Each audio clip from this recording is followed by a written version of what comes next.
আল্লাহর এক বান্দা ছিল নামাজে সেজদায়। তখন আল্লাহ রাব্বুল আলামিন তাকে ডাক দিয়ে বলে, বান্দা তুই যতই নামাজ পড়, যতই সেজদা কর, তোর জায়গা জাহান্নাম। এই কথা শুনে বান্দাটি বলল, আলহামদুলিল্লাহ।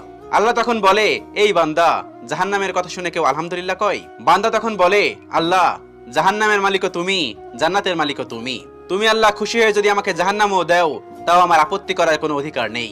আল্লাহ তখন বলেন, বান্দা, জাহান্নামে গেলে তুই পুড়ে যাবি, তোর খুব কষ্ট হবে। বান্দা তখন বলতেছে, আল্লাহ, কষ্ট শুধু আমার হবে না, তোমারও হবে। আল্লাহ তখন বলতেছে, বান্দা, তুই পুড়বি জাহান্নামের আগুনে, আমার কষ্ট হবে কেন? বান্দা তখন বলে, আল্লাহ, কোনো মায়ের কোল থেকে যদি কোনো বাচ্চা পানিতে পড়ে যায়, তাহলে কোনো মাই দূরে দাঁড়িয়ে থাকতে পারে না, দৌড়ে গিয়ে বাচ্চাকে কোলে নেয়। আমার বিশ্বাস ওই মায়ের চেয়ে কোটি কোটি গুণ দয়া তোমার বেশি।